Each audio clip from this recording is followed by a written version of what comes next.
Hey everyone. Hi, good morning. I'm Jana Turner. I'm a friend and collaborator of Jenna Arnold's and thrilled to be here for a new show that we have ideated all about men and money called His Money. We're going to talk about men and money stories, their own money stories, the stories of men in their lives, power, legacy, enoughness, and everything that comes along with that. And I'm thrilled to be here today with my friend Johnny Cole from Hey Brother. Let me pass you the mic, do a quick intro, and we'll get into all of the money stories that we want to talk about. Awesome. Thank you so much, Jana. Hey, everyone. My name is Johnny Cole, and I am the founder of Hey Brother Co., which is an organization dedicated to making the world a safer place by providing men and boys with the emotional skills we need to thrive and redefine what it means to be a man. And I'm really, really excited to talk about this because this is something that's so deeply personal to almost everybody and is very relevant to men, boys, and what it means to be a man, I think, as our society determines it. Yeah, let's kick right off with what is your first memory of money, the concept of, or the currency of? Uh, what's your first money memory? I think one of my first money memories coincides with one of the first ways that I earned my own money, which my mother would be very proud of this entrepreneurial side of me because I knew that at about 4 or 5, maybe adults would pay money for things. I knew that money also bought really good things like candy. And despite my mom trying to convince me that candy was bad and she called it yuckies in the house to try to reverse psychology my sister and I into believing that candy was yucky and we couldn't eat it. I had this association that like money would get me the things that I wanted, but I didn't know how to get it. And then I came up with an idea.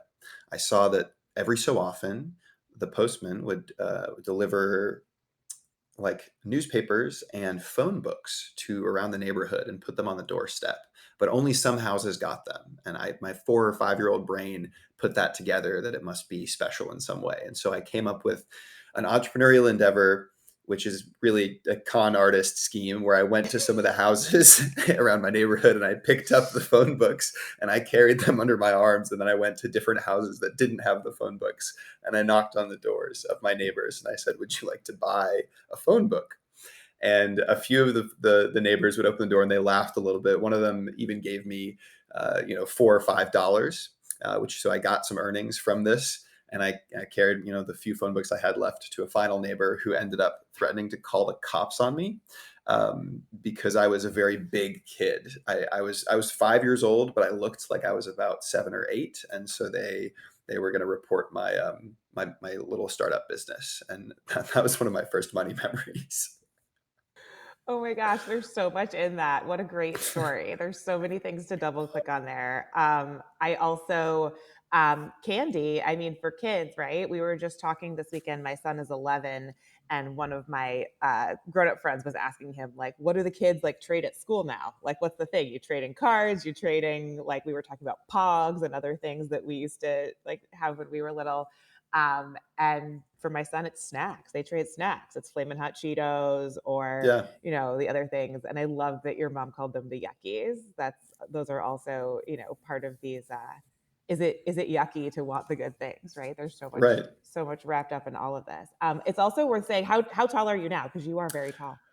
I am very tall. I'm about 6'4" now, and Okay. when I was a 10 pound baby. So bless my mother. It was from the get go. I was always, even by the time I was 6 months old, I broke one of those hanging bouncers that you put on a door frame that's meant for kids like up until they can walk, basically. And I broke it from hanging from the door frame because I got really heavy really fast. So I've always looked a little bit older than I am until adulthood, basically.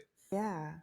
Well, the term trust comes up so much around money, right? Who do we trust with our money? Who do we trust to invest our money in? And I think, when we talk about various forms of privilege, height privilege is one of those, right? Of ways to earn trust and or to be intimidating and scary to people, as you learned by Absolutely. the neighbor who called a cop on you. So was that the first money that you earned for yourself? Yeah, Is that that your was first experience the of like, that "Oh was my gosh, this is my money"? yeah, the 2 questions are so interlinked for me when I was reading the list and thinking to myself that that was both one of the first times I was cognizant of, like, I needed money, and the first time that I earned some money was the neighbor who was kind enough to float me a few bucks, and I think I Yeah, put it under immediately put it, under my mattress. I used to flatten my money so that it stayed kind of flat, which is a very, very funny little, thing to yeah. do, but that Well, was that was gonna yeah. be my next question was what did you do with your first money that was your money? That was my money. So it sounds like you saved it. I saved it. Yeah, I very rarely spent money as a child. Anything that I earned from odd jobs or mowing lawns in the neighborhood, I would always like kind of hide it in different places and just kind of save it up. And I found it very satisfying. This is hilarious. I'm just remembering I used to like I ironed it once. I think I put like a sheet so that it wouldn't burn the paper, but I like ironed some of the money because I wanted it to stay like very crisp. There's something satisfying about that, which I'm Yeah. feeling some vulnerability has come up for me as I described that. I don't know where I got that from, but it Well, just you felt knew it had satisfying. value. You Yeah. knew it had value. You knew that it was special. You knew the work that had gone into or the thought that had gone into you earning it. Yeah. Beautiful. Yeah. Um, Hmm. let's get into some of the men of it. Yeah. You know, uh, you work with men around all different forms of their identity. We know that money is power, especially in a capitalistic country like ours. So, where have you seen people evolve their thinking around money and how they treat money? Hmm. How they go from seeing it one way to seeing it differently? I think for many generations, up until very recently in history, we have associated the term provider with masculinity and the term provider with material provision. That men are supposed to be the breadwinners of the household. And so, in order to affirm that aspect of your gender identity, to be a real man, to be a father, right, to be a husband, you need to provide financially and you need to be successful in that. And so I've seen this evolve over time in that A, with the ability for women and girls to no longer be discriminated against when looking for jobs and employment and looking to get into college and go to university and are now higher levels of undergraduate enrollment than boys and out earning men in some regards. Uh, that dynamic has shifted, like the reality of it, but there is still an underlying like cultural sense that men still need to be the providers, at least within ourselves. I think like we put a lot of that pressure on ourselves, even though the reality is not there. Um, so the shift I'm seeing is there's a lot of calls for a return to this type of providership, even and this adamant like this is what must be what women want, like this is what the world and women wants from us as men, is just to provide money. So I'm going to put a lot of pressure on myself to be a financial provider and to expect that that's what the world wants from me, even though the reality doesn't necessarily reflect that. Like women are earning their own independent incomes, are purchasing property, are starting businesses, are being very entrepreneurial and gritty, and all of the things that women always have done, but now have access to because the Fair Credit Opportunity Act and Title IX and like all of these different things. So that's one of the things that I've noticed. And another thing that I've noticed is that online cultural icons in the manosphere, like Andrew Tate, for example, are using financial stress as a lever point to get more influence over young men and boys because we are in a time of economic uncertainty, and with inflation rising and cost of consumer goods rising, there are a lot of young men who are concerned about their financial futures, and so that's one of their most vulnerable points, which is why they're so susceptible to indoctrination in Andrew Tate's style of content and other manosphere style content, is because he's giving them a promise of success possibly and a way out of that financial stress, which is a huge one. Absolutely. Absolutely. Which brings me to if you have some other examples of whose relationship with money disgusts you, right? Like where money, I mean, that's one example, right? Where Tate is selling, the ability to make money by coercive control over others. There's also less obvious but equally insidious ways that other people have, you know, wield money and power in society. So what are you seeing, from your perspective as a Gen Z man? I mean, it's so you're talking about some of these things that have only changed in the last 30 years, right? That women could get a credit card without a man's approval, women could get a mortgage, women could start a business without being co-signed. Um, what are some of the other kind of relational ways that you're seeing this change? Mm. Well, money, as you said, is a form of power, and it has now and well, it's being used as a way to excuse behavior. I think it has for a very long time, but like even more so. And I'm thinking of Donald Trump with his comment of grabbing women, right? And that was an attitude that was reinforced by the idea that like he can get away with it because he's rich and famous and powerful. And so if you have money, you can buy affection, you can buy attention, and you can buy your way out of accountability. So that is at large an attitude, not even an individual's like yes, Donald Trump's attitude about money, but a lot of rich and famous men's attitudes about money is that because I have money, I don't need to come to account for any of the things that I say or do. And I find that to be pretty disgusting and reprehensible, because I think that a fair, just, safe, equitable world is one in which you are held to account for your actions, for your words, regardless of your social capital, your cultural capital, and your financial capital.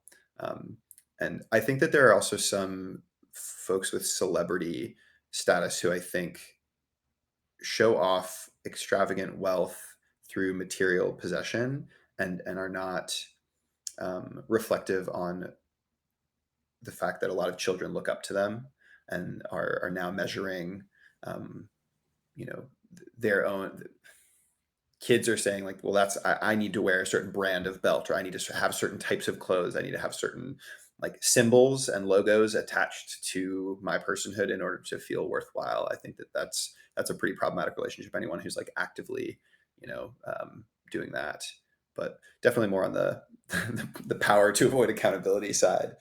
So Donald Trump, Andrew Yeah. Tate, yeah. Um,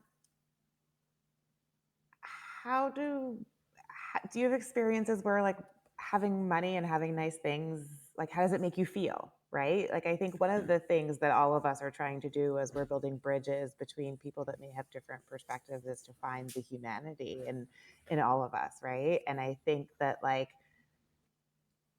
there is a dopamine hit that comes with like buying something great, right? Like, do you have experiences like that? If you don't mind getting vulnerable, in terms of like, yeah, like that thing really made me feel like I made it, or when I got to that point, like it really was kind of boost to my ego, not in a bad way, but it made me feel like I therefore could do these other things. Like, do you have stories like that you can share with us?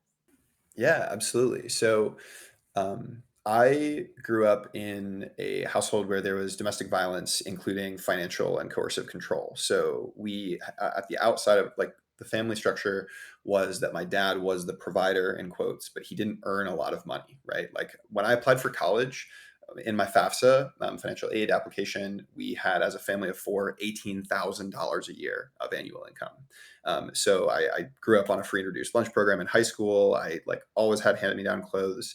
I didn't have access to a lot of extracurriculars and things like that. And but my dad would give my mom an amount of money every month that then she made work for the whole household, which is like a pretty traditional like setup. But he could also withhold that and then limit our ability to like have experiences and all those things. So when I went into college, I immediately got a job, and I was at any given point in university like working three different part-time jobs at once, so that I could have my own money because I had this crazy like experience of never having any money as a high schooler, and as a child. So I think I bought my first pair of like Taft nice shoes when I was 19 or so, and it was like my first like I don't know, fashionable, like nice handmade good purchase, that made me feel incredibly both like stylish and confident and like I had done it myself. And like there is this like tangible product for the work that I was putting in, the long night shifts at the library when friends were out partying and things like that. But my relationship with money, both as that thing that creates a feeling of reward, and then also this thing that has been really scary, like something that has created a scarcity response of like, oh, there's never enough of it, and like I always, you know, sometimes to my own detriment. Like maybe I should have only been working two jobs, and I should have studied a little bit more, right? Like maybe there was a few hours of those week that I could have hours of each week that I could have flexed into studying. But that was probably one of my first big purchases. So shout out to Taft, Corey at Taft, who has founded his company in his garage with his wife in I think like 2015 or something, and I was an early customer of his. I love Um, that. So even the fact that when you chose to invest your capital, to allocate your money to the things, you chose things that are aligned with your values, which from knowing you feels on brand. Yeah, I bring up my family background in that way as well, with the kind of the financial and coercive control too, because money was something that was used as a way to like create a sense of guilt with one another. So like my dad would sometimes say, and I think probably a lot of viewers might have the same relationship, or this might be resonant, where a parent or someone in a position of power or provision with you will say like, um, there's not enough money, so what do you want me to do? Like if I needed any support with something at school, he would um, I don't know, try to make me feel a little bit guilty for asking, even though I was like his child. And so I think not wanting to feel that sense of guilt also drove me to overwork again and try to like earn a lot of money as a college kid, when a lot of peers like didn't have that same relationship with their parents, or didn't have that same relationship with needing to like make their own money, and they could focus on being college students Right. in a way.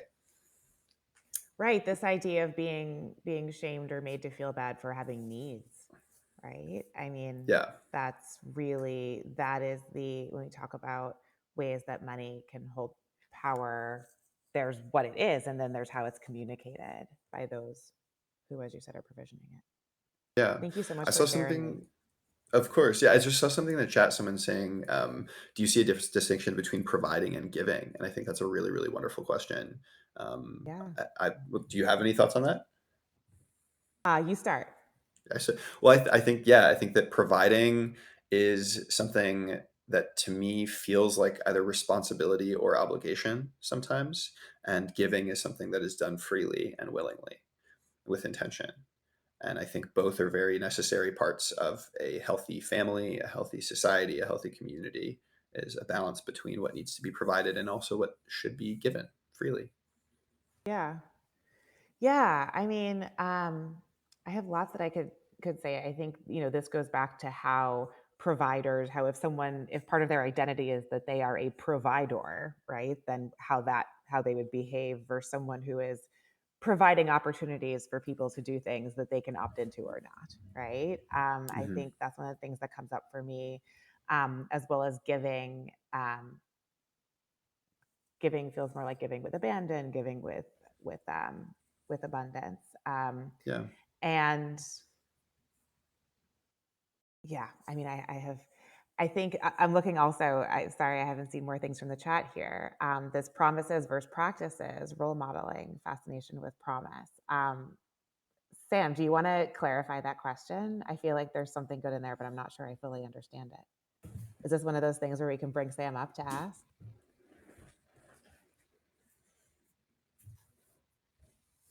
Promise Perhaps versus there's a practices. nomenclature, mentality, cultural shifts worth addressing. Yeah.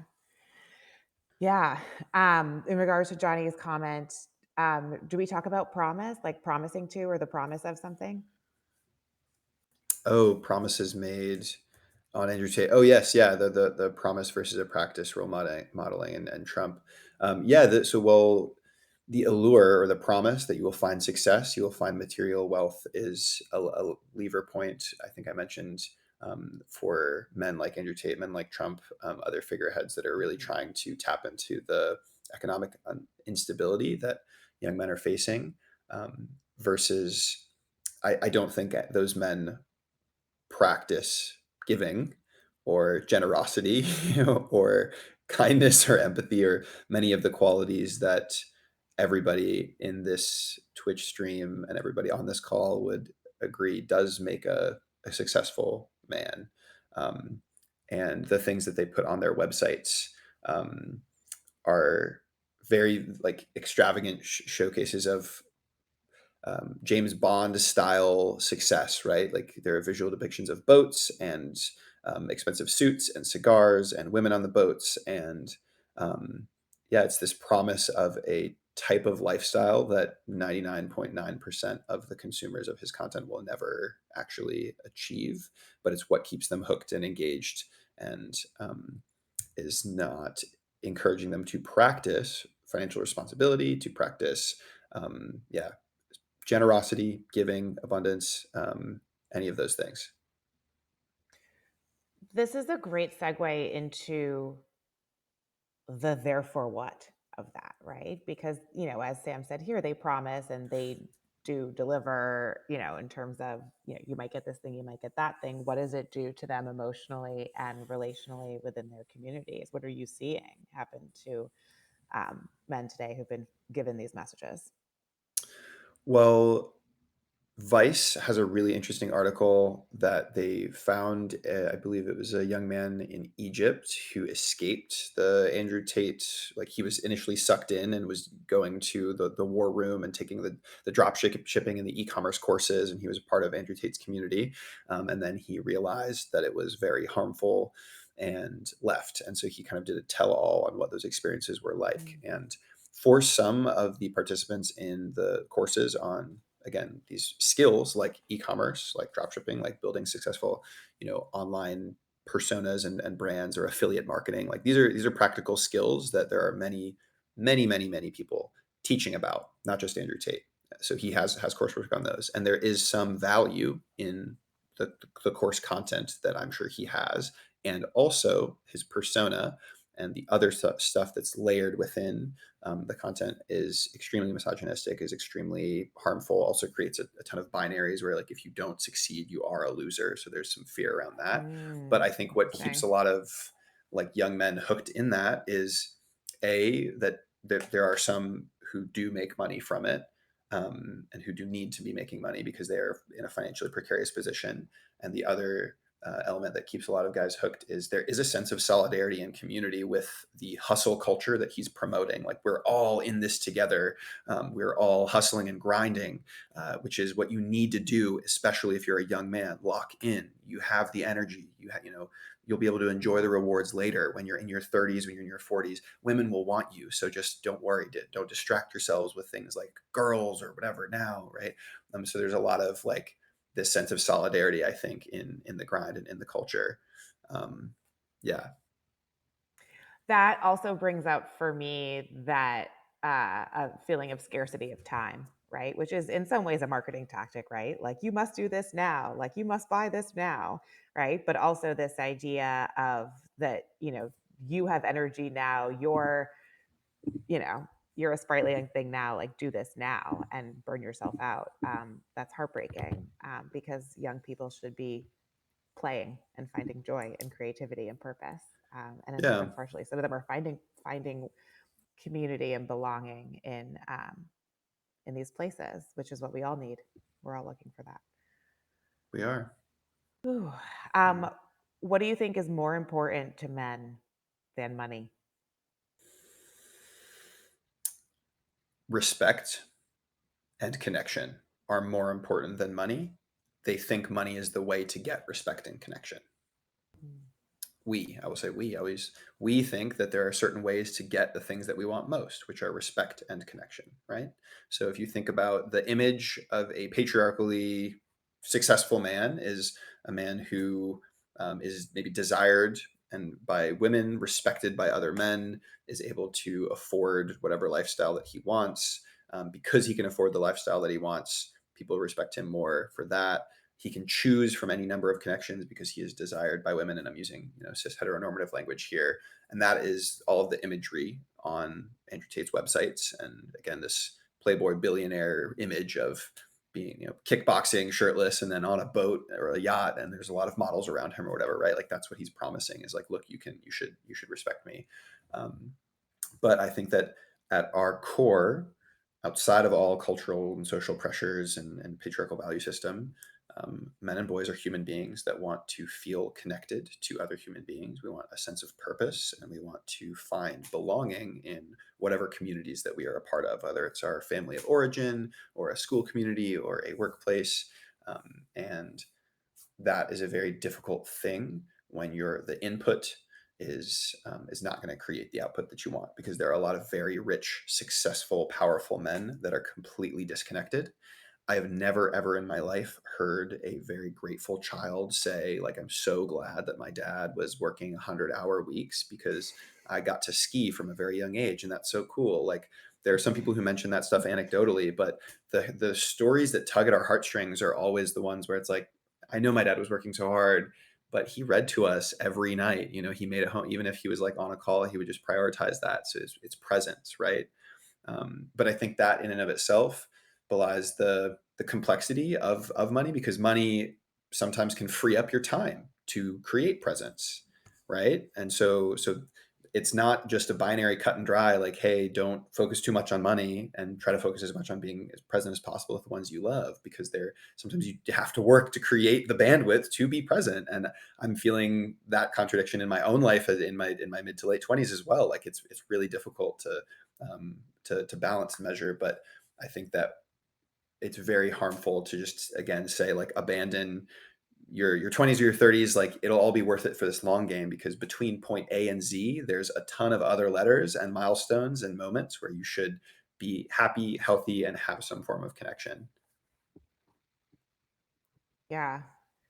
Um, we were Sam saying also that respect is such an interesting one right now, because we're so polarized on who we respect, who we look up to, who we listen to in money and business. And she was also surprised that power was not number one. I think power in some ways is everywhere, and it's also invisible, right? So it's all not all the time. That's not fair. But oftentimes it's just like money can be something, a currency that is rolling through things, and we don't Yeah. um, always understand how powerful it is. Um, Talk to me about a little more about the house that you grew up in, and how you mentioned a little bit about like decisions being made, but like, are there any other stories that you have of something kind of seemingly mundane that was in your house that had stories around it, or um, I think you mentioned, for instance, that your mom kind of had this money and figured out all the different ways to make it work. Where did you feel maybe emboldened to make your own choices or not to make your own choices? Hmm. Well, I didn't feel super emboldened to make my own choices. I wasn't given an allowance or anything like that. Like, I didn't have a financial relationship with my parents in any way, because it was like resources were scarce. But that is, I think, what then empowered me to actively seek out any and all opportunities to make like cash as a child, right? Whether it was, yeah, mowing lawns or coming up with neighborhood schemes to sell to sell neighbors each other's phone books or whatever it was, right? Like, I was definitely like a more entrepreneurial, like hustling type of kid. And so, yeah, there were a few neighbors that, if I came kind of at the right time of the week, I noticed just they had teenage kids too, so they were like stressed and, all like had bunch of stuff going on. And so this thing that I knew that they sometimes did themselves, that could come on like if I was coming at the end of the week, like a Friday or something like that, I'd be like, okay, hey, can I mow your lawn for you? And then sometimes they would pay me like $20 for a lawn that was maybe worth like a $10 mow. And so that was and something that, I recollect. Thank you to Mrs. Lawson on the corner. But in terms of the household dynamic in and of itself, my mom made a ton of sacrifices in some ways. Like, I remember like which girl, like we never would shop at like a Trader Joe's or like a Giant Eagle or a Target for groceries. Like she was very much like the Aldi equivalent or like a Save a Lot, or, go a little bit further to go to the cheapest possible gas station or to get like the cheapest possible gallon of milk so that she could save as much as possible to give my sister certain opportunities. Like for a very a brief time in my childhood, we enrolled in like a Chinese language Saturday school. So my sister and I started Mm. speaking Mandarin because my mom like found out about it and did whatever she could to literally scrimp and save to be able to afford that for a time. So now like I speak Mandarin and ended up in Oh, college going cool. to, yeah, I lived in China for 7 months in college and got like a State Department language scholarship because of this very like this decision that my mom was able to make despite lack of financial resources. And so there were things like that. Now that I'm saying it out loud, I'm a verbal processor, so I'm realizing like that is a Sure. relationship with money that my mom instilled in me from a young age. Is there are certain things worth sacrificing in order to invest in like experiences that will have like long term, you know, gains and rewards. Whether in this case it was like language acquisition as a child that then led to some like really cool, State Department scholarship and like amazing life experiences, and now like Yeah. a language proficiency, um, or like I'm sure we'll get to this at a later point in the show, but like one of the biggest money moments in my life thus far was between age like 23 and 24. I doubled my income by switching jobs. And through that was able to take my mom and my sister back to South Africa, which is where we are from, for the first time in 16 years. Like my mom had and sister had not been there. My mom hadn't seen her parents or her siblings. Like we just could not afford to go because of some crazy like turbulence in our household. But like my personal career journey, and becoming like a six-figure tech worker, was what enabled almost like kind of class mobility a little bit for my mom, my Yeah. sister, and I. And I wish I had a better one. Like, yeah, like I exited, I IPO'd out of like a huge, and now, but like it Oh, was really dude. just like it was, but that Don't was wish you had a better one. There's so much I want to talk about. Rewind a little bit to okay, you said it was the year between you were 23 and 24. yeah. Talk to me about the beginning of the year that you were 23. Was this a vision? Like, No. No, it was not. I got my first job out of college at a fintech startup. I was making $55,000 a year and I got a $5,000 starting bonus. So I was like, okay, which was when I was a college student, I was like, oh my God, you're going to pay totally. me $55,000 a year to like Yeah. learn Excel and like be an analyst at this like fintech. Oh my gosh. And so I started this job at I think I was 22 when I started it, and the work environment was not super awesome.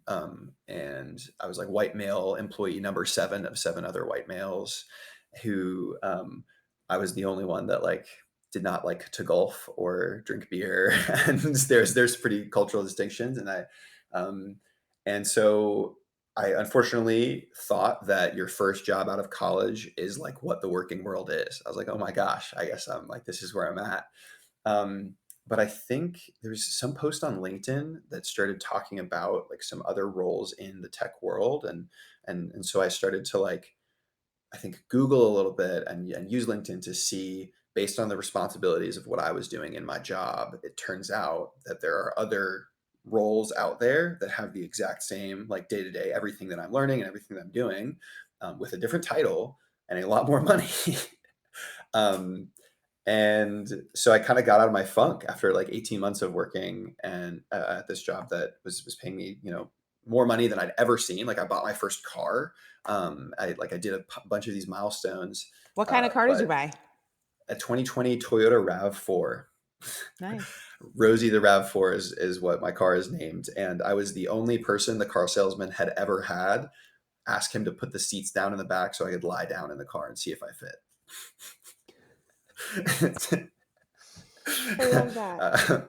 uh, I tested between a Subaru Crosstrek and a Honda CRV and a Toyota Rav4. The Toyota won because of its like length in the back, but a friend that took me to the Subaru dealership bet me I wouldn't be able to do an Australian accent for the entire test drive of the Subaru, and I did it. I did an Australian accent for the entire time. Like driving, I told him that I said I was an exchange student from Sydney that was studying in North Carolina at the time. So, and then the guy called me back a few days later to like check in if I was ready to buy the Subaru. And so I answered the phone. I was like, "Hey, it's Johnny," and he was like, "Johnny, this is Jake from the Subaru dealership." I hung up the phone because I knew immediately I was like caught in my lie, and so he called me again, and I was like, "Jake, how are you, mate?" and and then I went for it with a different direction. Sorry, man. I'll call you back later if I'm interested in a car again. So that was my. I'm digressing a little bit. No, I love Um, this. This shows creativity and humor and things that we always talk about. Yes. yeah.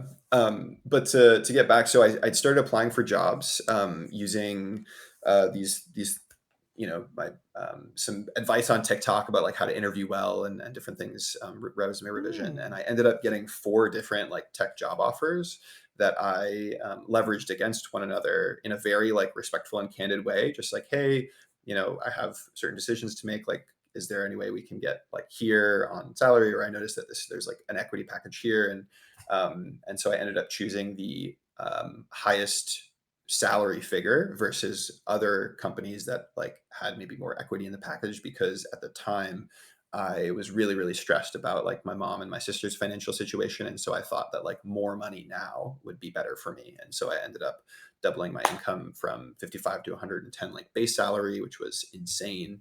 And I also started a little bit of a revolution within the other three analysts at my company, because I told them what I was leaving for. And I was like, "Yeah, guys, like I just started looking up, the work that we're kind of already doing," and I revealed to them that, and so. I then encouraged them to ask our former manager for like a raise, like, and they did. They ended up both getting, I think it was like 75 or 80 from the 55 that we were all making, right. with my departure, which was interesting. I love that. You are a revolver. You are a Yeah. buoy. You are an uplifter. We have to share Yeah. knowledge. I mean, that's interesting too. I mean, even just saying that, as this is what's different with Gen Z is being able to go on TikTok and get interview recommendations. And, um, it goes back to feeling like you're part of something and there's people cheering you on, even if you don't know them. Yeah. And I mean, we'll just tie it back into masculinity and men, right? Like, so when I got hired there, the other analyst that started, 2 weeks after me. We were hired for the same position. He was not given a starting bonus and was making 50, and I was making 55. I think one of the codes and scripts around the corporate world, is that like you don't talk about money, you don't talk about your salary, even though it's illegal to prevent employees from talking about that. It's just like discouraged, and sometimes there can be backlash, and like culturally it can be really really discouraged. But like it is completely legal to do that, to talk about your wage. But I think for so long corporations have relied on that patriarchal masculine idea of like, I believe in hierarchy. I believe it's a meritocracy, and so my boss knows best. And so if I'm a young man, I'm gonna appeal to whatever the authority above me is. And so if the rules are that like we fucking golf and we don't talk about how much we make, and but we like still make like indirect references to being rich or wanting to be rich or whatever, like that's the culture, right? But when this kid started 2 weeks after me, I immediately asked him, like the first lunch we had together, I was like, what's your salary? And I told him mine first, like because I was comfortable. I was a little nervous, but I knew that it wasn't illegal and I wanted to know. And so within a few weeks of me sharing that, because he was actually better at Excel and spreadsheets. I'm not a spreadsheet girly. I don't fuck with spreadsheets like that.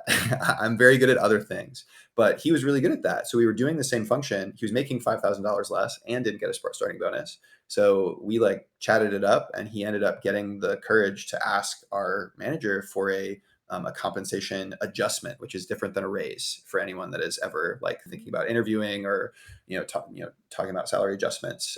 Sometimes budgets for those things are different in corporate environments, right? So like HR can allocate for raises, but if you are like, hey, based on my responsibilities, I would like my compensation to be adjusted, or that is different. Mm. So it's language is very powerful in these settings. So yeah, he started Rebranding. making, yeah, rebranding. Exactly. So Yeah. he started Just like making you that. rebranded your role. You said you saw that there was a role where you were to do all the same things. It was called something different, Yeah. right? Hmm. And that's beautiful. Yeah. Um, okay, so So 23 to 24, you double your salary. Mhm. You, I believe, very wisely take the cash over equity because I have seen lots of people, they, of course, a company culture is great when everyone has some skin in the game, right? But when people have too much skin in the game and they're not able to live their lives out in the world because of that, that's hard. And then I don't know if you've seen this, but I have seen very often people who aren't ultimately able to even cash out or recoup the equity because they may have fully vested and they move on to another job and they need thousands of dollars to even get the rights to buy their shares. And I mean, there's so much to unpack there, but I think that this is one of the ways where the inclination to take the cash money is the right one. Um, and also, you were thinking so much about your mom and your sister. So talk to me more there, and then what you were able to do with that. Yeah. So my mom got pregnant with my sister in South Africa unexpectedly, and when she was younger, and so she dropped out of art school. So she did not have any education. So she started going to community college and then nursing school while I was in college. So my mom actually skipped her graduation ceremony from nursing school to come to my graduation ceremony. So we both graduated in 2019. And so like we have some really cute pictures. Oh yeah, I'm getting actually kind of emotional, like just you're saying that. But yeah, we have some cute pictures where like she was wearing my grad cap and like because yeah, she didn't go to her own, so she could come to mine, which is really sweet of her. Um, and so because of that, we both started our careers like at the same time. Like my mom was working different part-time jobs and like minimum wage in Ohio for some of them while going to school. And because my older sister Emily is chronically ill and disabled, she relies on my mom for financial support.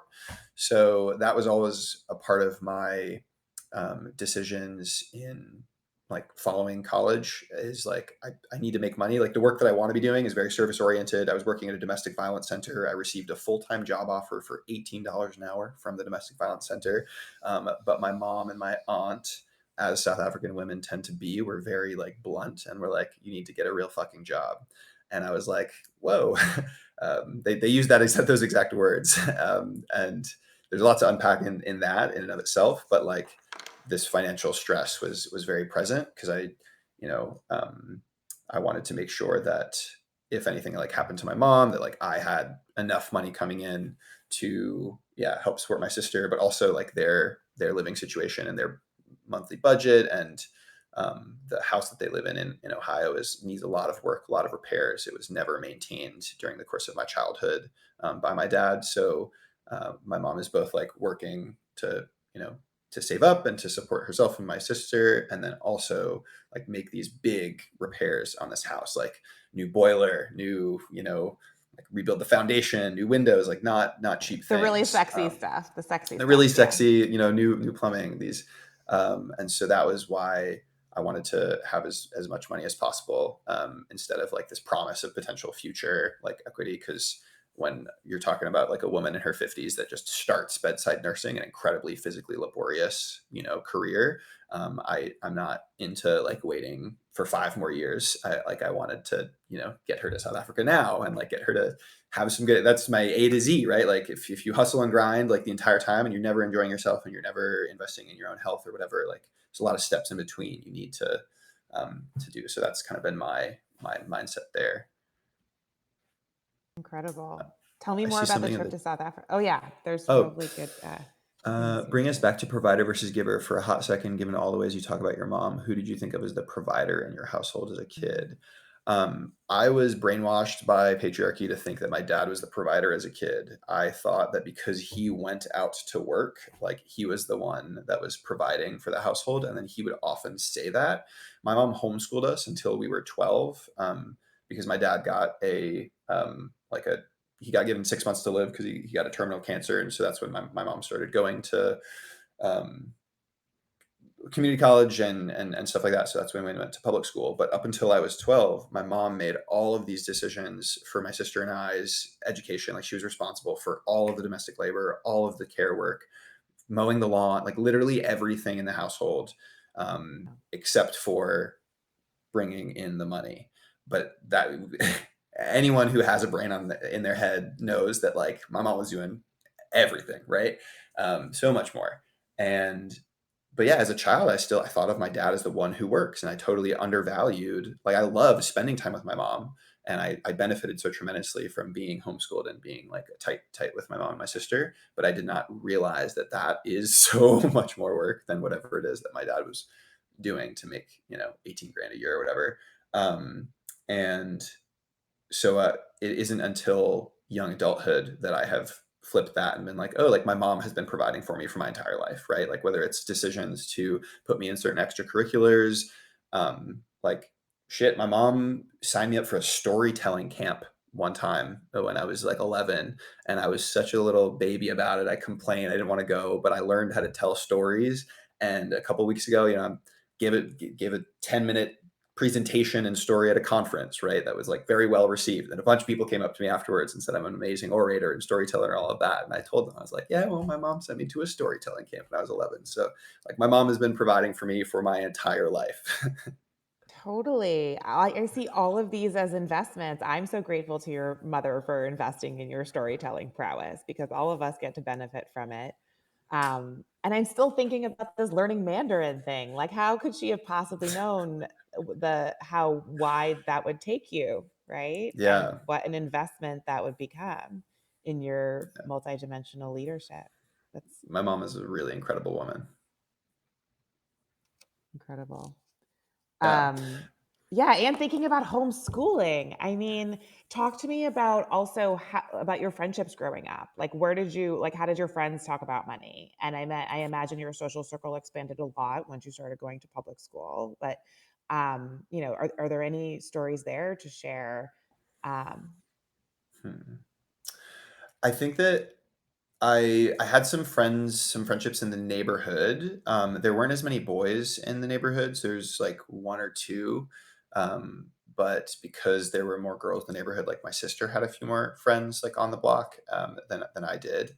But we because my whole family is from South Africa, and my parents had kind of like a this attitude that like Americans are very culturally distinct in a lot of ways, right? Like first in the way that we have like a pleasantry culture. It's like, oh my god, how are you? And it's like sometimes Americans are very nice kind of thing, and that's South Africans are very blunt. So as I shared, like um, my aunt is one of the most loving and amazing people in my life, and also when I was freshly working at a domestic violence center processing like my experience with DV, she was like, cool, you need to get a real fucking job. $18 an hour isn't going to give you a car.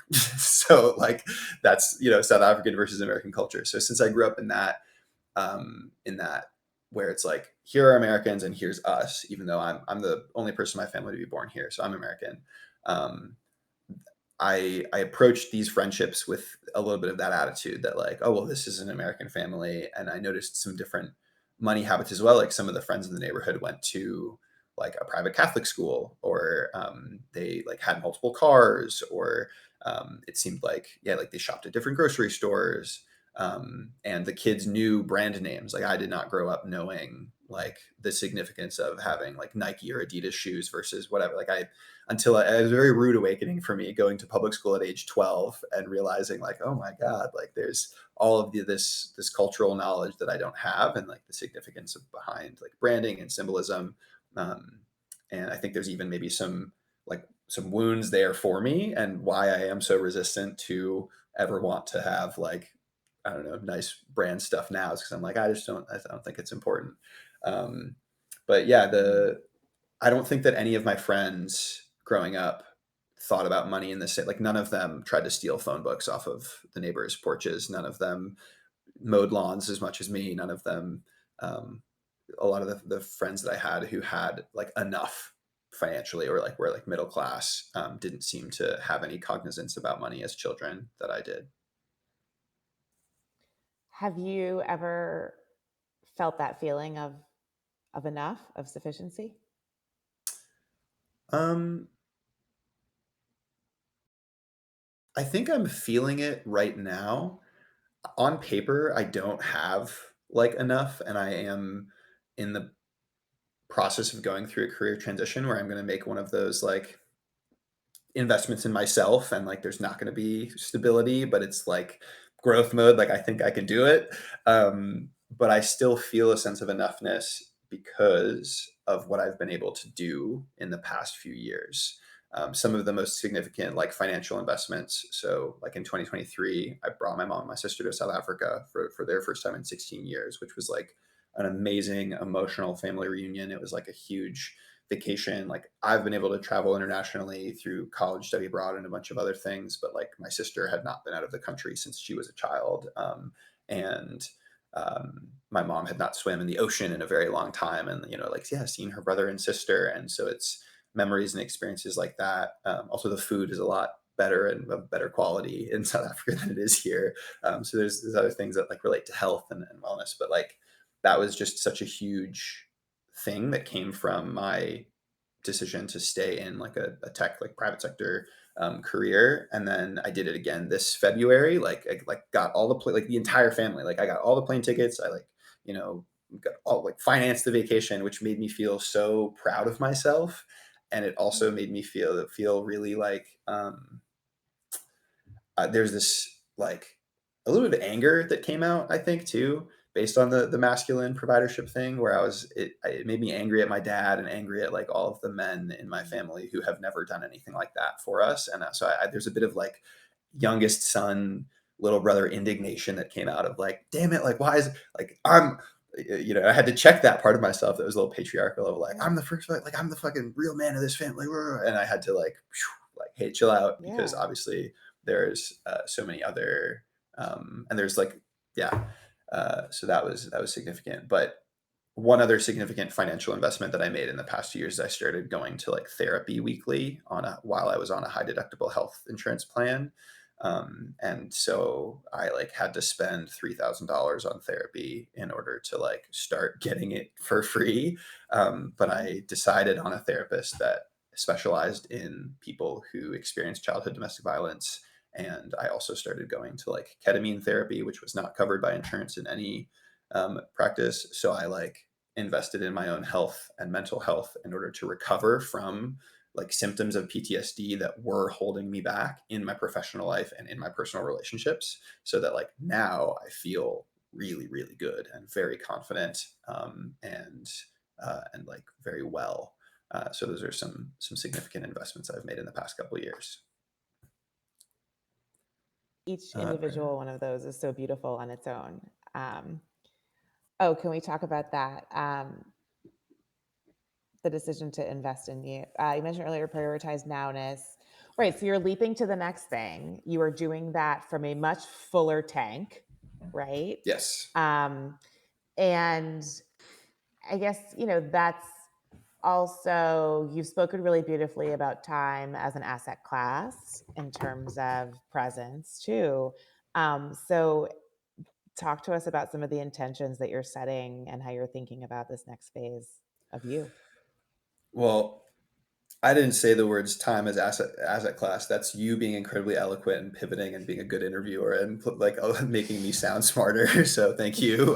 But that's all you. But you're right. You are right, Jana. Time is an asset class, and it is not abundant. Right? Like time is finite. There are so many things in this world that are abundant. Like knowledge is abundant, love is abundant, many resources are abundant, but time is one that we cannot get back. So um, I I think that choosing the money um, instead of like a longer term investment or equity is from a sense of urgency, because there's like a ticking time on like whether it's my sister's health or my mom's longevity or whatever. So that was a calculated decision that I made um, that felt very necessary.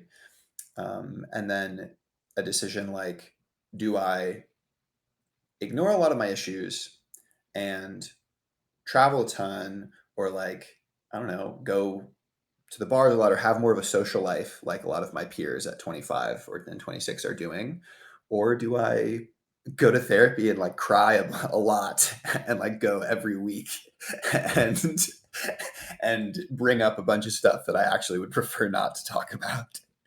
Um, that is based on the fact that like the time is not well spent and I don't have as much capacity when I'm still struggling, when contending with these issues. right? Like if I still Mm. have this huge father wound and this resentment, if I'm still, yeah, like struggling with my sense of self-esteem and self-worth, which then affects my like physical health and my level of chronic stress and all of that, I'm not going to be as effective at anything that I want to do professionally. Even if I were to just like quit Hey Brother Co and doing health and masculinity stuff full time, if I was like, all right, I'm about to lock in and I'm going to be the best damn like customer success manager that the tech world has ever seen. Like I would still not be as effective if I was dealing with like unresolved trauma and mental health issues. And so then it would mean that the time I did have to give is not as efficient and effective.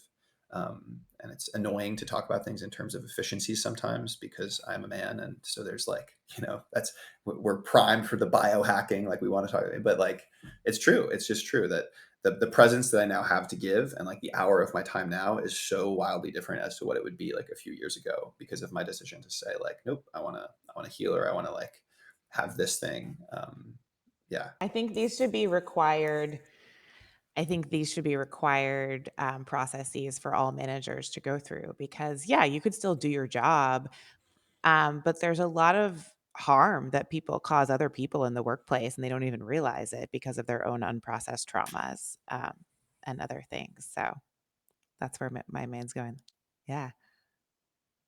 Oh, okay, yeah. So we're here talking about this is the His Money Show on the Land of Ann channel. I'm Janna Turner, a longtime friend and collaborator of Jenna Arnold, and I'm here with my friend Johnny Cole from Hey Brother Co.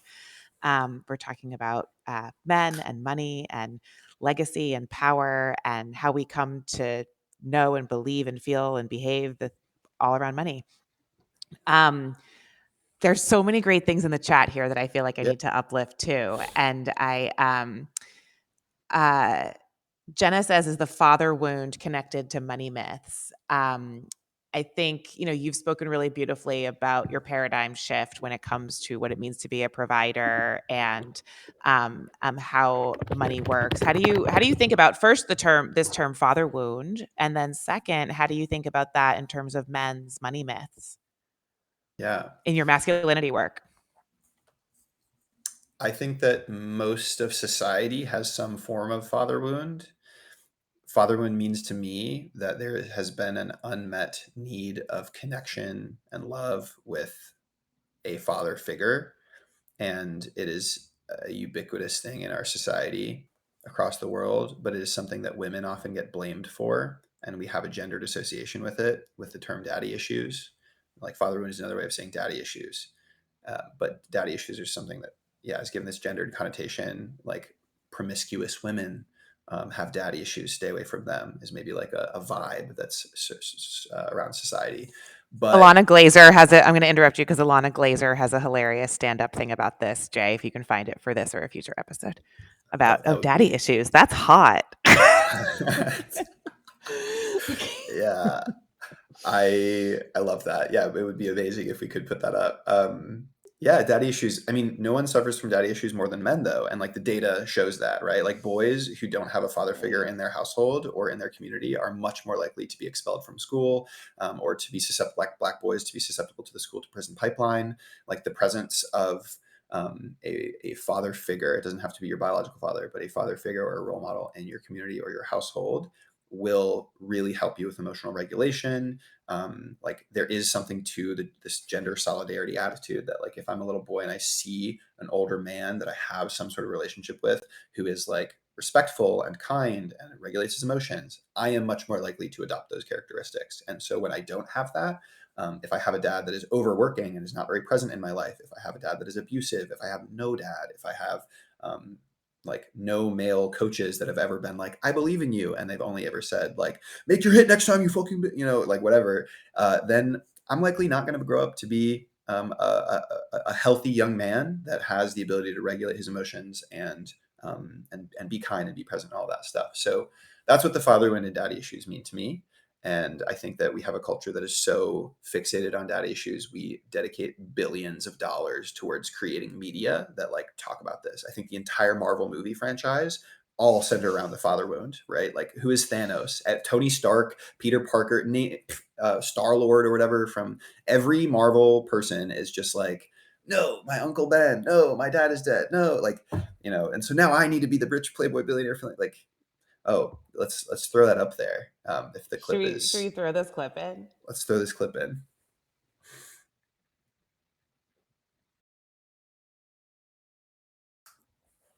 Up.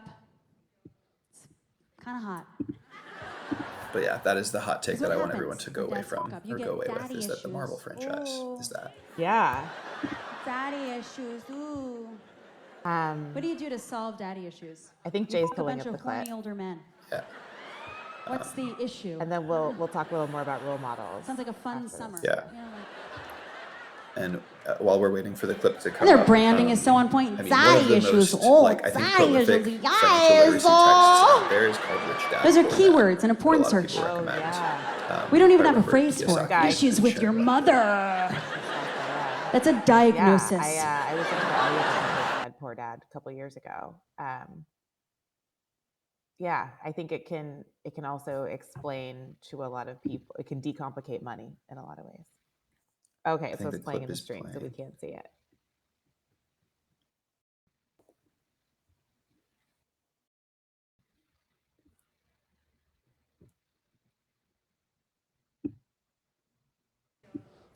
Cool. Kind of hot. Play. I like Okay. play. I Okay. like it. Yeah, Spice daddy and spice issues, and that's some. hot.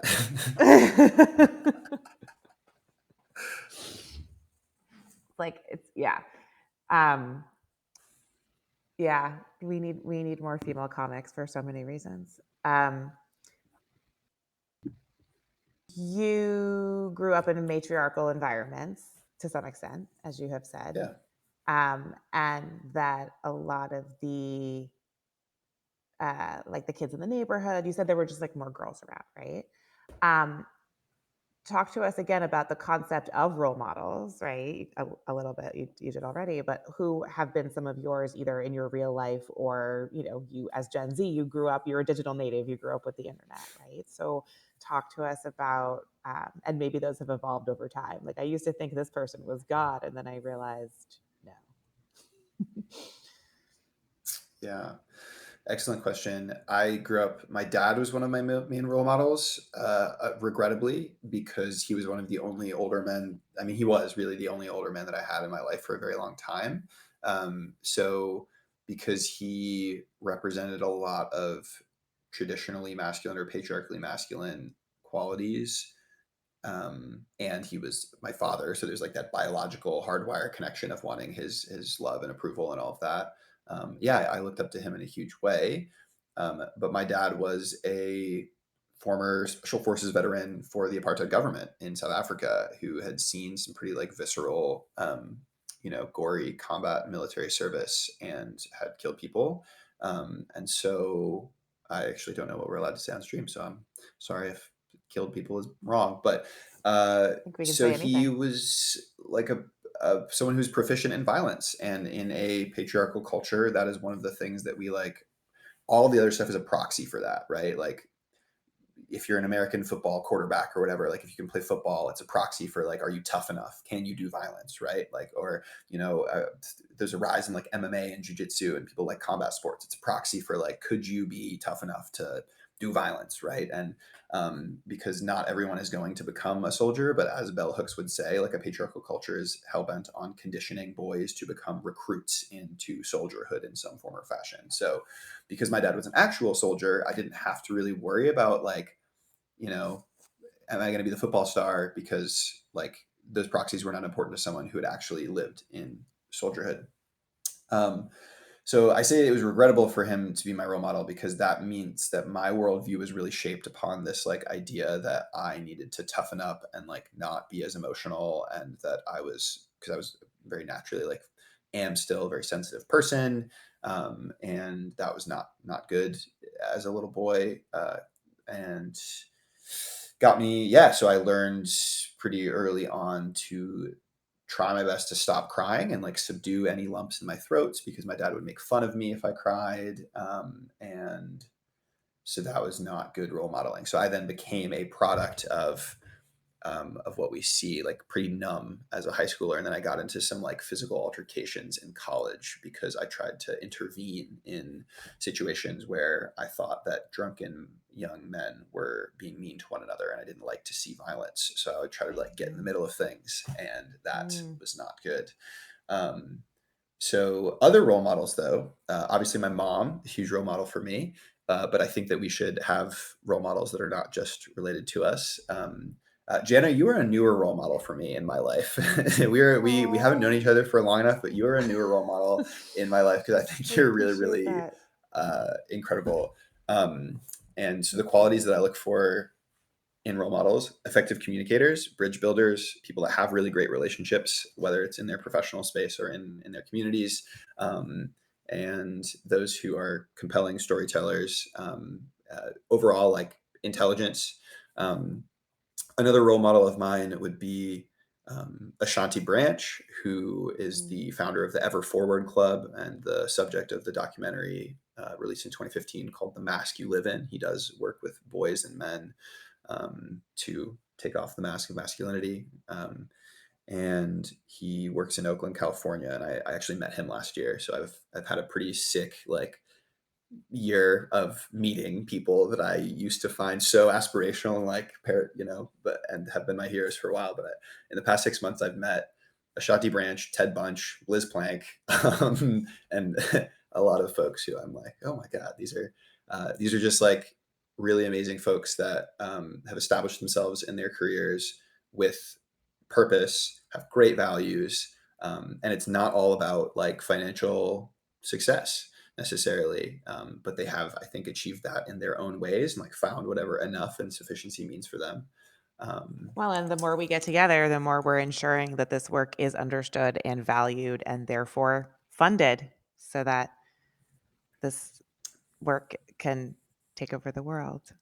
Yeah, Um, absolutely. Make men's work an industry. You are the person. That is why you were my role model, is because you are the person that saw this inherent like lack of coordination, like for many years in the men's work space, and the organizations that are trying to promote and uplift healthy masculinity and deliver programs to support men and boys, and becoming like having progressive or abundant or healthy, whatever you want to call it. And you corralled us all, so that's pretty amazing. Thank you. We all have a vested interest in this work actualizing. Um, and it's more urgent than ever. It's so urgent. It's so urgent. Um, I'm There's seeing so some many questions in things the to double chat. click on here. Do you want to talk more about your dad serving for the apartheid government? Like, what did you learn about that? Yes. About kind of how power works and, top down power versus, power over versus power to, et cetera. Yeah. So, South Africa is very distinctly patriarchal in a lot of ways, like as one imagines a, racist system of government would be, right? Like, because patriarchy and racism and capitalism and white supremacy are all interlinked. So my dad went to boarding school when he was like 4 or 5. And the way that all boys schools are structured in South Africa are, like just are patriarchal. There's a lot of corporal punishment. There's a lot of abuse. There's a lot of SA in those environments. And I think my dad and Elon Musk had some similar experiences in terms of the types of hazing and bullying that happens. And that produces a certain type of man who goes through and experiences that. But there are a couple different avenues. Like, I know in part of Elon Musk's backstory, he went to a Veld school. Veld is an Afrikaans word for like the bush or nature, right? And so Elon Musk did the Boy Scouts of South Africa Veld school, and the adult men who ran these Boy Scouts would force the young boys to compete for not enough food brought out into these wilderness trips for multiple days. So yeah, Elon Musk, that was what he had to do when he was 10, which explains a lot. Also, Talk about a scarcity mentality here. I talk about mean, it's a like, scarcity. yeah, the Yeah, lie of scarcity, the life creating scarcity. scarcity. So Ooh, I'm bringing up Elon. I promise it'll be relevant. Bringing up Elon Musk for a yeah. reason, right? So Elon Musk is more of like a bit wittier, I suppose, maybe intellect wise, and so his defense mechanism for the types of patriarchal bullying, like physical violence, and homophobia and all that stuff that happens in these all boys schools is to be witty and to lash back out. And so that actually also got him, like, there's an article about how he at one point in high school was hospitalized because another boy like pushed him down the stairs, because he, I think, said something about another boy's like mom or like whatever the joke he Mm. made is. But like Elon Musk was very, very bullied and like hurt and abused and probably did his fair share of that as well, right? But that I paint this picture to show like South African culture is fucked up and like the masculinity is like crazy. And my dad's direction, right, rather than going off on the like the intellect, but my dad was like a fighter. And so he, when he was 19, he was conscripted into the military because there was conscription under the apartheid government, which means he did not choose. He had compulsory military service, but he was approached by a unit that was built, I think, in like the 80s, called 101 Battalion. That was a like a quick reaction unit, which means they were supposed to respond to um, like insurgent threats in the bush. And by insurgents, I mean like liberation fighters in Angola and Namibia and other parts of Southern Africa that at the time the South African government had territorial control over, because South Africa used to be a lot bigger of a country than it is now, right? Like, and so there are Africans that wanted independence from the South African government, right? Like Namibia, like Angola, like these places. And so during the Cold War, when like, and I'm giving a history lesson rather than my dad's role in I'm it. So loving basically, this. Yeah. yeah. Well, so then, yeah. So I mean, Red Scare, like Cold War era, there's some communist influences like Cuban money and influences that are going in and popping up in these Southern African countries to say like, yeah, like claim independence, like make your own country. And the South African government is like, no, we want all of the land that we can have, right? And and then we're going to propagandize across South Africa and tell all of the white people that there are terrorists and Nelson Mandela is a terrorist and all of these freedom fighters there. Look at the car bombs and all of this stuff. And there are terrorists in Namibia. So we need to send in troops and do these things. And so my dad's unit, 101 Battalion, was trained by the apartheid secret police in interrogation tactics and techniques, because their role was to basically go and like hunt down these small pockets of like freedom fighters. And the Wikipedia page in and of itself is crazy. Like if you just Google like 101 Battalion, Southwest African Territorial Force, because And they is this Johnny's curiosity that has brought all of this context into your purview, or were these stories your father told you? um this my dad was telling me stories about the things that he did from when I was very young. So like I was aware that I think maybe like I was like 7 or 8 the first time my dad told me that he had been tortured before. And so yeah, I was Wow. exposed to a pretty crazy like violent stories when I was young. He would not tell me the historical context, like of I part of my therapy journey was like Googling some of this stuff. I Um, was gonna say, yeah, your own curiosity has gotten you so far. Yeah. It's one of my favorite qualities of yours. How much of his serving do you think catapulted you more quickly than the sons of people who didn't serve, inherited military-esque upbringing that help you see more of a contrast? I mean, I think it's Mm. informed my entire life. Like I've literally never met anybody else in my life that all of most of my dad's like people that served in this very small battalion, like I think they're responsible for like 66% of some of the casualties in this whole. It was like a couple hundred guys like that Wow. in this in tens of thousands of troops or more. Like it's like a couple hundred guys that were doing some crazy shit, and a lot of them are dead. And I've never met anybody else that who has that same. So like very much has impacted me very much. Um, Wow. and but I know some other South African, heritage or South Africans my age whose dads did compulsory military service, but they were like an officer or a cook or a whatever. They did there a few years and then apartheid ended and then it was like fine. But no, I had no one else that was in. The former president of Namibia called 101 Battalion the murder battalion. If you Google, I'm sorry I'm Wow. laughing. It's just, you gotta, No, yeah. it's Um, it's really fucked up that, but I'm sorry. wow. Well, it's even just I'm thinking about 8 or 9 year old Johnny hearing that dad was tortured, right? And at the same time, this is your primary role model of what masculine strength is or should be, and um, that's powerful. Thank you so much for sharing all of this. Yeah, I guarantee there's other kids of the 101 Battalion out there, descendants of. maybe. If you're Yeah, out there, probably. if you're listening, Let's holler at Hey Brother Johnny. I'll be in South Africa this winter. Well, this summer for South Africans, but probably in December and January and February. So we'll get together and we'll talk. Yeah. And so many parallels that can be drawn today to what's happening in our country about the stories that were told about other people to justify violence and dehumanization.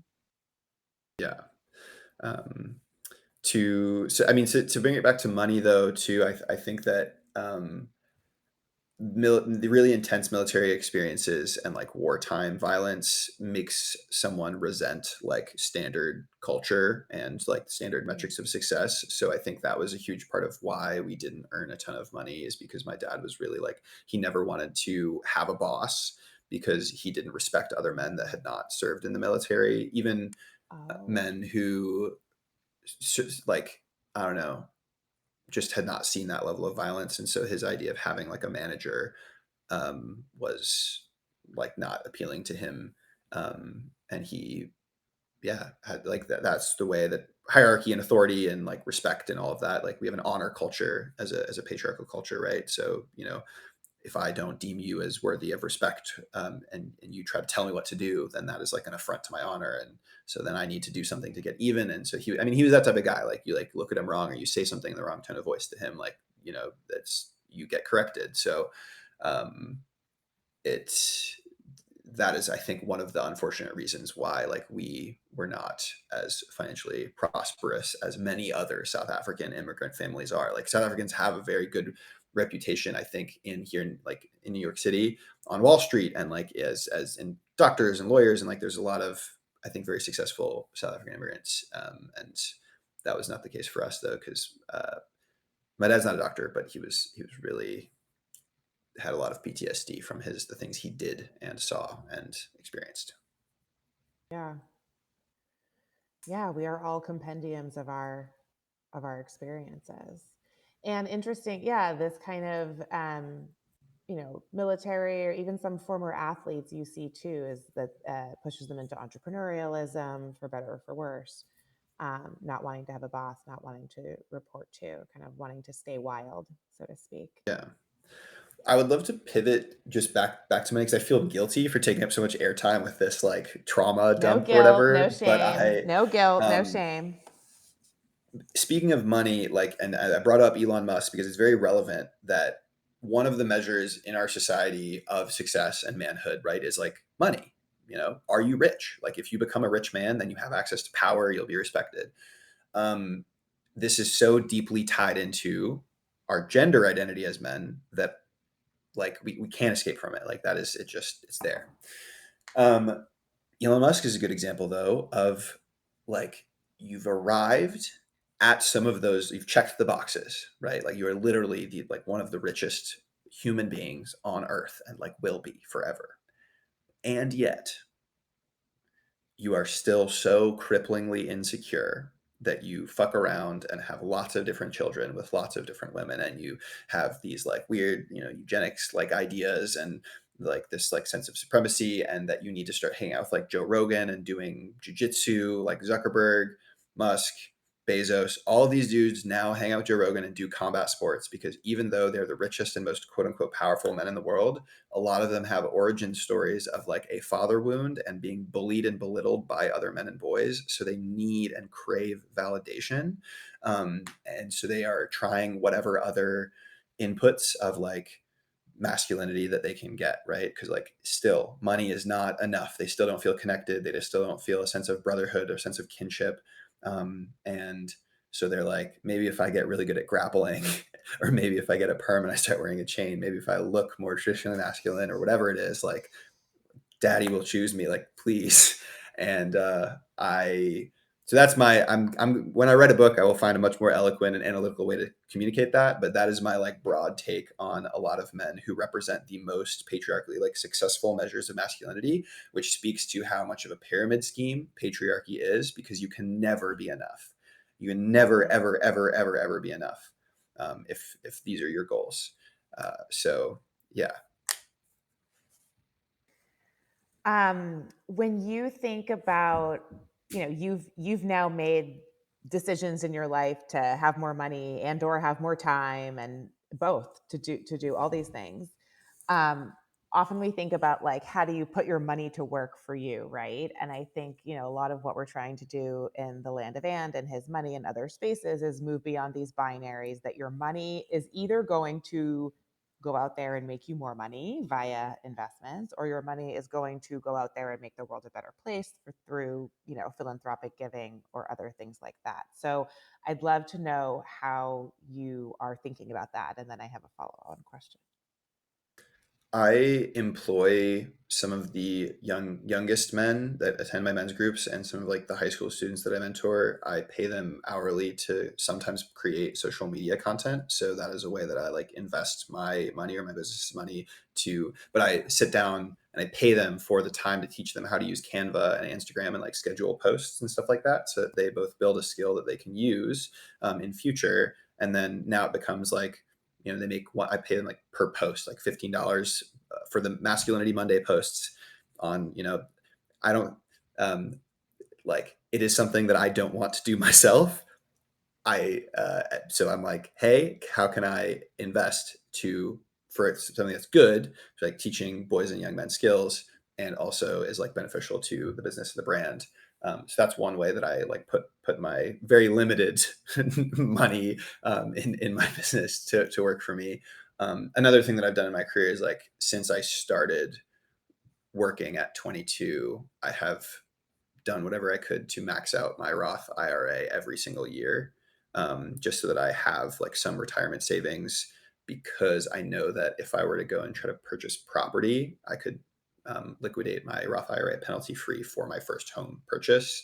So that feels like a something I could, I have in my back pocket if I wanted to buy some property, or maybe it'll be that if Social Security and if retirement age is still 67 or whatever, and it's not like 89 and we're not working in like a Bezos camp or something, as if my organs aren't being harvested, then that is I'm sorry if I'm being too cheeky, but like, No, um, we're here for it. We're here that's, for it. yeah, if I'm not, at like a, watching meta ads while having my platelets harvested at Right. 75, then I have some like I've always prioritized, yeah, saving and investing in my Roth IRA, Do you have while money in the also market? I do have money in the market. Yeah, so I'm invested in a couple sectors that are mostly to do with uh, like solar panels on houses, so something that relates both to real estate and like, regeneration or alternative energy or whatever. Um, Pretty down right now. All good though, long term. Interest interest rates are going to Yeah. come back down. People are going to buy houses eventually, and you know what? Redfin and BlackRock and all of them are going to not purchase all of the single family homes. So Americans will maybe purchase some, and then they'll buy solar Yeah. panels, and I'll be good. I So yeah, love I'm that. invested in. What other sectors? Um, what other sectors am I invested in? Some tech companies, and then also just like some overall ETFs like S&P 500s.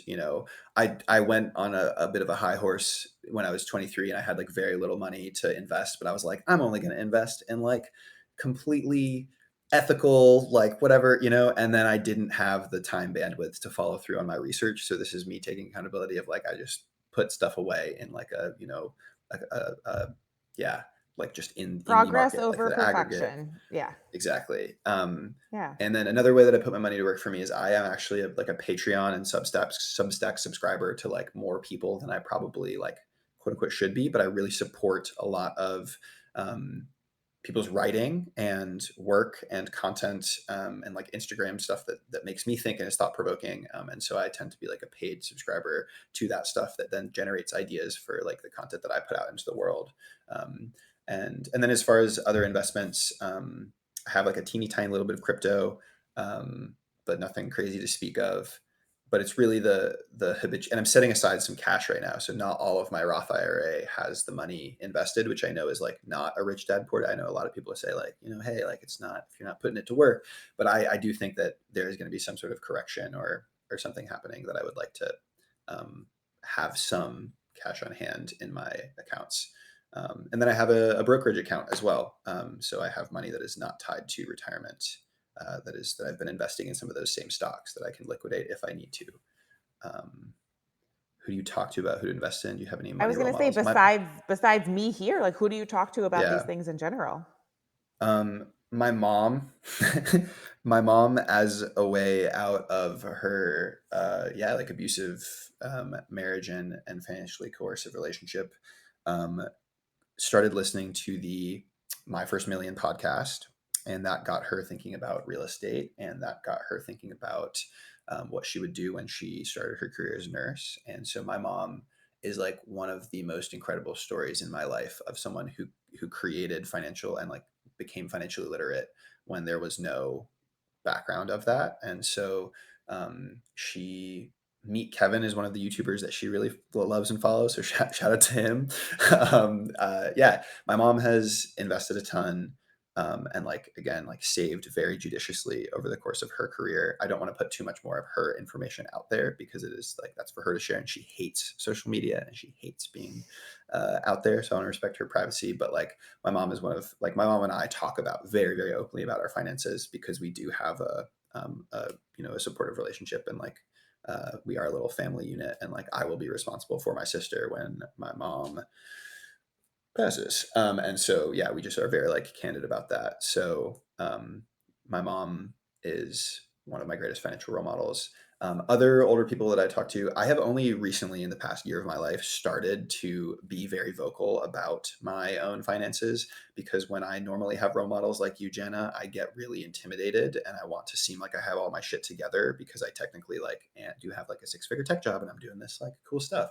But it isn't until maybe the last year, 2 years of my life where I've started to say candidly, like, I have, 20 grand of saved up for this purpose of runway so that I can invest in my business. And like, here's this. And I'm confident enough to say that stuff because that cultural money is taboo to talk about unless you already have a lot of it.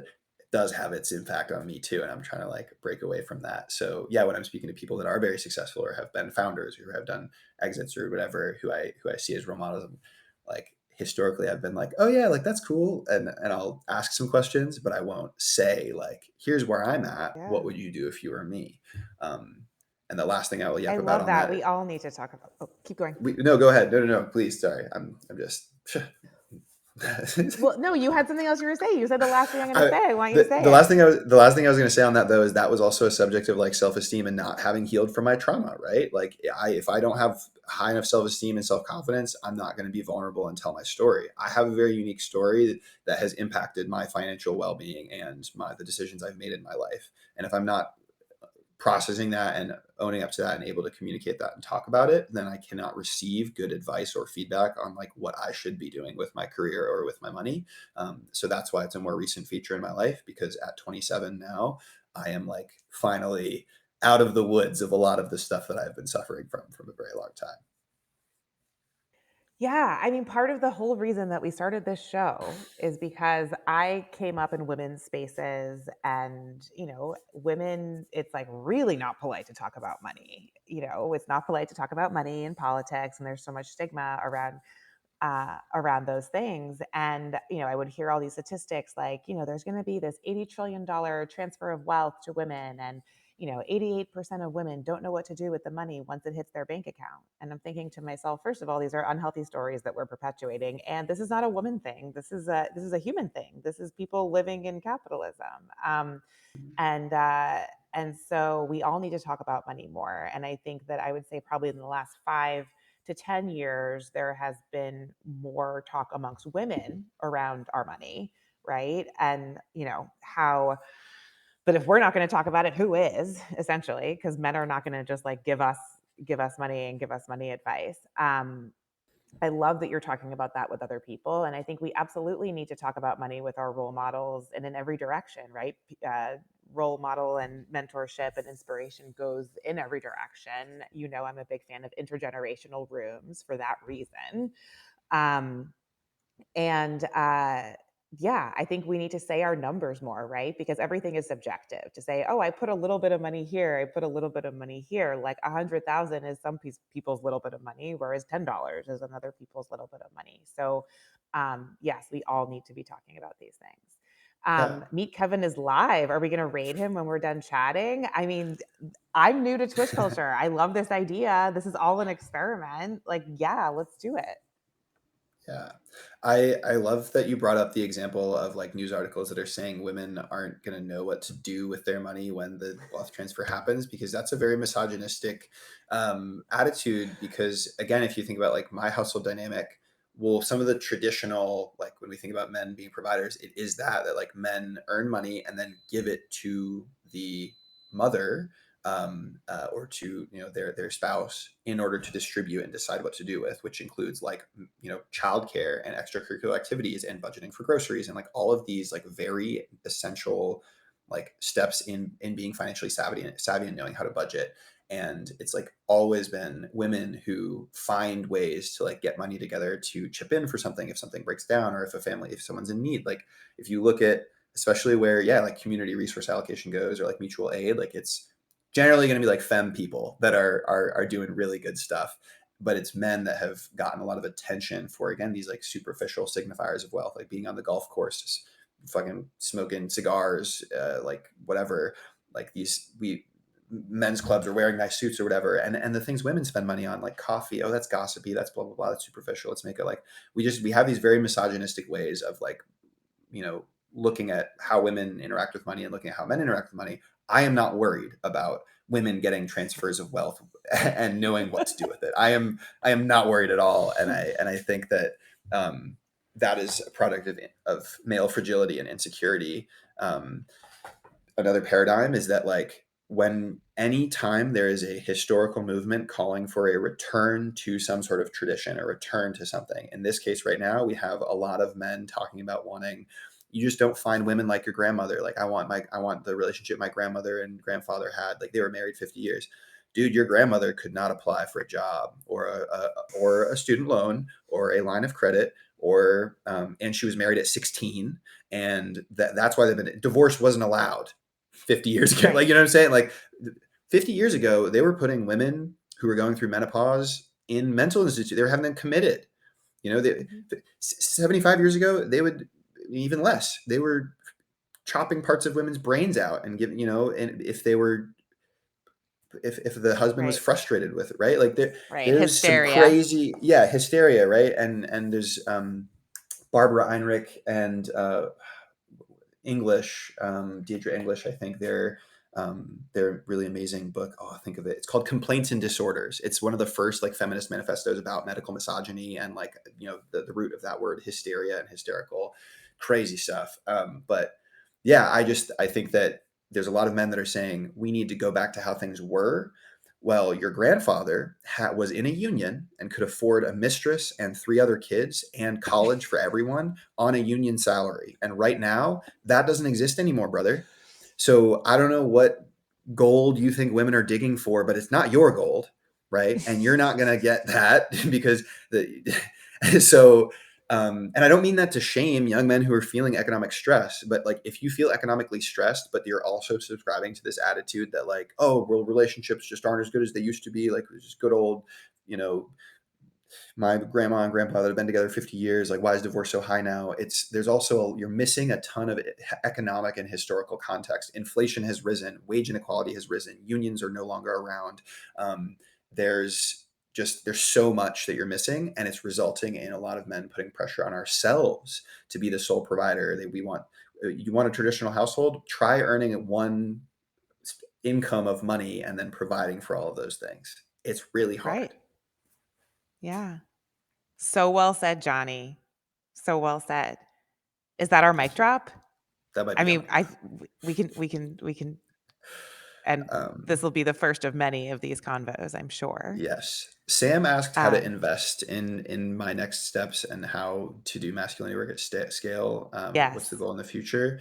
Well, I want to continue to collaborate with Janna in any and all endeavors at creating a men's work industry and making sure that there are institutional and financial stakeholders involved with individuals such as myself, who can shape the future of masculinity in educational programs, in workshops, in trainings, being in schools, but also in workplaces. I also think that we need to allocate more resources to, and I'm trying to be one of these figureheads of healthy masculinity. I want to create digital content that young men and boys can look at and see, wow, that's not Andrew Tate, but it's also not something that makes me feel bad about myself. Like, this is a guy who seems to be living in practice with the values that he talks about, and I don't have to subscribe to like hustle culture or body dysmorphia or any of these other things that come from the manosphere. So we do need, yeah, like resources. So follow social media, and especially when I post collaborative posts with Janna, with Boys Club, that's an organization that she started that I'm now a part of, or with like Moms First or Equimundo or A Call to Men, some of the other organizations in this space, they are all my contemporaries, my colleagues, my co-conspirators, and so make sure you're plugged in, because it's also then going to change your algorithm and your scope and your visibility, to keep promoting this work. Absolutely. Opt in, amplify. We need more voices, more stages, more channels. And the more that we can do to shift our algorithm and to get more eyeballs in America, our attention is very, very, very, very valuable. So yes, follow Johnny on all of his channels. I can attest to his stature, both physical when you see him and his great big hugs, as well as his visions and the way that he sees the world. And I'm so grateful for all of the things that you shared with us today. And there's so many things to double click on. And I hope that you have a long Twitch career channel ahead of you too, as we explore the space in the land of and. Awesome. Thank you so much for having me on. Thank you to, Jay for organizing, and for you and for Jenna, and for Kieran and everyone that was involved. So I hope you guys have a wonderful day.